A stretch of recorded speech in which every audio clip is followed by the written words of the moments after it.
So hello everyone, as you all know, this is Niharika Tiwari. So guys, we're back with another video related to a series of business management, and in this part we are going to cover next topic. So इससे पहले वाले parts अगर आपने नहीं देखे हैं तो please channel के प्लेलिस्ट में जाके इसे जरूर चेकआउट करेंगे। इंस्टाग्राम टेलीग्राम पे मुझे ज्वाइन कर सकते हैं। टेलीग्राम ग्रुप है आपका कॉमर्स ग्रुप SWT। आज हम नेक्स्ट टॉपिक के साथ मूव ऑन करने वाले हैं। So without any further delay let's start this video. तो नाउ गाइज, आज इस टॉपिक को लेके हम बात करेंगे आपके डायरेक्टिंग वाले यूनिट में। वो होगा बहुत ही easy topic, that is communication. क्या होता है, क्या मीनिंग है और क्या होता है आपका कम्युनिकेशन प्रोसेस। ये बहुत ही इजी। कम्युनिकेशन कौन नहीं जानता। हम अभी हम ही आपस में क्या कर रहे हैं, कम्युनिकेट कर रहे हैं। दो ये वन वे डायरेक्शन मतलब वन वे कम्युनिकेशन है। मैं आपसे बोल पा रही हूँ लेकिन आप मुझे नहीं बोल पाओगे। डायरेक्ट हम 1-to-1 नहीं कर पा रहे हैं, बट आप मुझे कमेंट सेक्शन में बता के अपनी जो भी फीडबैक है, जो भी चीज़ है वो दे सकते हो। ठीक है, तो कम्युनिकेशन मतलब क्या है, जब आप इंफॉर्मेशन को, आइडियाज को, थॉट्स को, फीलिंग को दूसरे के साथ क्या कर रहे हो, एक्सचेंज कर रहे हो। मैं यहाँ पे आपको क्या एक्सचेंज कर रही हूँ, आपको समझा रही हूँ। आपको जो भी कॉन्सेप्ट है, जो इंफॉर्मेशन है, जो इसके बारे में मेरे थॉट्स हैं, ठीक है, वो मैं आपसे बातचीत करके आपको समझा पा रही हूँ। That is what, that is communication. आप अपने घर में भी कम्युनिकेट करते हो। आपको कोई चीज़ चाहिए तो आप लोग अपने घर वालों को समझाते हो, देखो मुझे ये चीज़ चाहिए क्योंकि मुझे इस चीज़ की ज़रूरत है। तो जो भी आपकी फीलिंग्स है उसके बिहाइंड, जो भी आपके थॉट्स हैं, वो आप क्या कर रहे हो, कन्वे कर रहे हो या एक्सचेंज कर रहे हो सामने वाले पर्सन के साथ। बोल के कर सकते हो, लिख के कर सकते हो, या सिंबल्स के थ्रू कर सकते हो, जेस्चर्स के थ्रू कर सकते हो, है ना। कभी कभी बोलने की जरूरत नहीं होती है, इशारों में ही बातें होती है। तो वो है बेसिक पर्पस, क्या है, बातचीत को दूसरे तक पहुंचाना। ठीक है, तो फंडामेंटल एस्पेक्ट है ह्यूमन इंटरेक्शन। भाई ह्यूमन इंटरेक्ट कैसे करता है, एक दूसरे से बातचीत करके, एक दूसरे से कम्युनिकेट करके। कम्युनिकेशन एक इंपॉर्टेंट रोल प्ले करता है हमारी पर्सनल लाइफ में भी, हमारी ह्यूमन लाइफ में भी, हमारे बिजनेस में, एजुकेशन में, सोसाइटी में। हर जगह बातचीत होनी जरूरी है, वरना काम ही नहीं बने। तो मैनेजमेंट में भी आपको पता है लोग आपस में इंटरेक्ट करेंगे, कम्युनिकेट करेंगे। इससे पहले हमने कोऑर्डिनेशन पढ़ा था, वहां पे मैंने समझा था कि डायरेक्टिंग में भाई सबसे इंपॉर्टेंट क्या है, कम्युनिकेशन। लोग आपको गाइड तभी कर पाएंगे जब वो आपसे बातचीत करेंगे, या फिर आप लोगों के साथ कोऑर्डिनेट तभी कर पाओगे जब आप उनसे बातचीत करके, उनको कम्युनिकेट करके, वो टीम वर्क, वो चीज ला पाओगे। तो हमने यहाँ पे बेसिक समझा कि कम्युनिकेशन क्या है।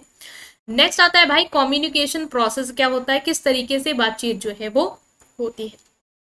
सबसे पहले सोचो क्या होता है, जैसे आपको कोई बात किसी को कहनी है, ठीक है, तो वो चीज तो सबसे पहले आपके दिमाग में आएगी ना कि मुझे ये बात, अच्छा मुझे ये लग रहा है तो मैं ये बात कम्युनिकेट करूं। फिर मैं उनको उसको शब्द दूंगी और फिर मैं उसको बनाऊंगी।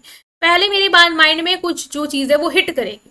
Sender start the step of communication by creating a message they intent to send to an individual और ग्रुप। सबसे पहले आपके दिमाग में क्या आएगा, मैसेज आएगा जो आप सामने वाले से कहना चाहते हैं। लाइक मुझे अगर आपको कुछ समझाना है, कोई एग्जाम्पल देना है, तो पहले मेरे माइंड में वो हिट करेगा। फिर मैं क्या करूंगी, फिर मैं मैसेज को क्रिएट करूंगी, मैं उसको बनाऊंगी कि हाँ मैं कहना क्या चाह रही हूँ, मैं बताऊं क्या इन लोग को। तो आपको हो सकता है समय लगे कि आप उस इंफॉर्मेशन को, उस मैसेज को डेवलप कर पाओ जो आप दूसरे तक पहुंचाना चाहते हो। नेक्स्ट स्टेप है इनकोडिंग द मैसेज। जब आपने इंफॉर्मेशन आपके दिमाग में आ गई, आपने उसको शब्दों में कन्वर्ट कर दिया जो सामने वाला समझ सकता है, उससे क्या कहेंगे, इनकोडिंग।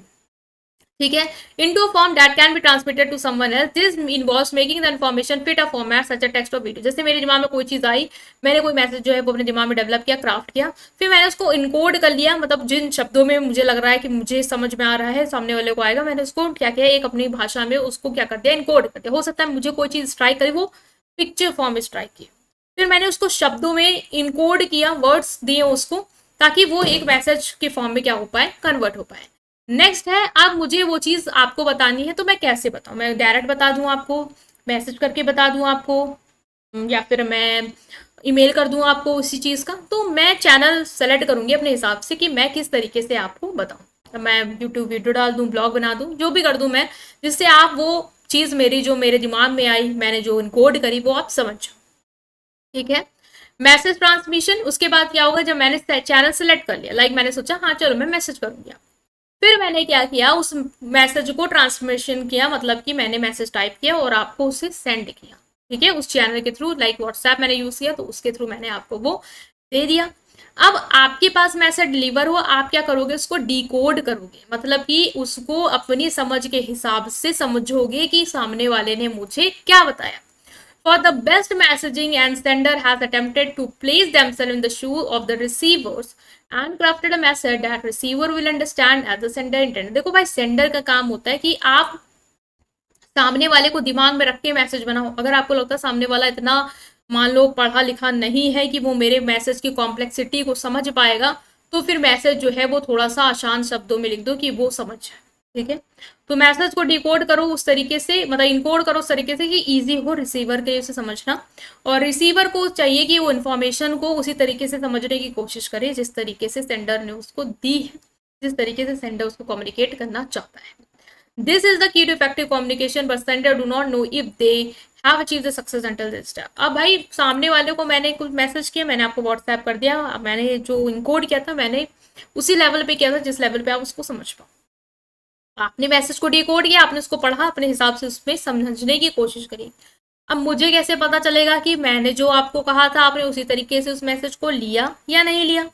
तो उसके लिए आपको मुझे क्या करना पड़ेगा, फीडबैक देना पड़ेगा। लाइक मैंने कुछ आपको बोला है तो आप हो सकता है फीडबैक लिख दो, okay done, yes okay I got it, तो फिर मुझे समझ में आ जाएगा yes you have got it and you are clear with the point that I had tried to convey to you। ठीक है, so in one way communication there is no chance for the receiver to provide feedback. भाई अगर one way communication, like मैं अपना comment section of कर दूं, मैंने आपको बता दिया समझा दिया, और फिर आप मुझे फीडबैक ना दे पाओ, तो वो वन वे कम्युनिकेशन है। मैंने बता दिया, अब मुझे नहीं पता आपका सबको समझ में आया नहीं है, लेकिन टू वे में मैंने आपको बताया, आपने मुझे बता दिया, तो हमें ये क्लियर हो गया कि हाँ चीज समझ में आई या नहीं। तो ये है स्टेप आपका फीडबैक वाला। ठीक है, पूरे कम्युनिकेशन प्रोसेस के दौरान क्या होता है, नॉइज होती रहती है, मतलब कि जब आप मैसेज डिकोड कर रहे हो, इनकोड कर रहे हो या सेंड कर रहे हो, तो वहां पे नॉइज आएगी, मतलब कुछ ना कुछ डिस्टर्बेंस, कुछ ना कुछ चीजें जो है वो आएंगी जो कम्युनिकेशन में हर्डल डालेंगी, उसमें बाधा करेंगी। जैसे हो सकता है टेलीफोन व्हाट्सएप पे मतलब इंटरनेट नहीं चल रहा था तो थोड़ा सा दिक्कत वहां आ गई। ठीक है, या जो भी रिसीवर था भाई उसका उस समय दिमाग नहीं काम कर रहा था तो वो मैसेज को नहीं समझ पाया, या मेरी लैंग्वेज बहुत गलत हो गई, जेस्चर्स नहीं सही रहे, जो मैं कर आपको सिंबल्स के थ्रू बताई थी वो मैं कन्वे नहीं कर पाई, तो भाई नॉइस होगी, थोड़ा डिस्टर्बेंस होगा। तो ये पूरा प्रोसेस होता है, दिमाग में आया, फ्रेम किया, डिकोड डिकोड आपको इनकोड किया, फिर मैसेज को मैंने आपको ट्रांसमिट किया, आपने रिसीव किया, आपने इनकोड किया, आपने फीडबैक दिया, इन दौरान पूरे में नॉइज हुई, वो पूरा हो गया आपका कम्युनिकेशन प्रोसेस। ठीक है, इस तरीके से हमने यहाँ पे समझने की पूरी कोशिश करी है कि भाई कम्युनिकेशन क्या होता है। देखो बहुत इंपॉर्टेंट है डायरेक्टिंग में कम्युनिकेशन, तो इंपॉर्टेंस भी आएगी आपकी कि इंपॉर्टेंस क्या है ना, कभी कभी इंपॉर्टेंस पूछता है एग्जाम में, तो बिल्कुल कंफ्यूज मत होना। नेक्स्ट वीडियो में हम इंपॉर्टेंस को कवर करेंगे, और जो सिलेबस मैं कवर कर रही हूँ वो मैं आपका एनईपी के अकॉर्डिंग कर रही हूँ। तो बहुत लोगों को लगता है कि सिलेबस किसके अकॉर्डिंग, डीयू के अकॉर्डिंग है या किस यूनिवर्सिटी के अकॉर्डिंग, तो मैं किसी स्पेसिफिक यूनिवर्सिटी को टारगेट नहीं कर रही हूँ गाइस। ये जो यूपी का सिलेबस आपको दिया गया है उसी के अकॉर्डिंग जो चीजें हैं वो बन रही हैं, आपको प्रोवाइड की जा रही हैं। और बहुत लोग का बिजनेस इकोनॉमिक्स को लेके आ रहा है कि आप वीडियो जो है वो बनाए, तो मैं उस पर जरूर वर्क करूंगी ताकि आपको जो भी डाउट्स है, जो भी डाउट्स उसको लेके हैं वो हम आगे बढ़े और मूव ऑन करें। इस सीरीज को मेरा टारगेट है कि मैं जल्द से जल्द खत्म कर पाऊँ। आपको क्या करना है, आपको इसको लाइक करना है, चैनल को सब्सक्राइब करना है, और अपने फ्रेंड के साथ वीडियो को जरूर शेयर करें, जरूर सपोर्ट करें गाइस। ठीक है, थैंक यू।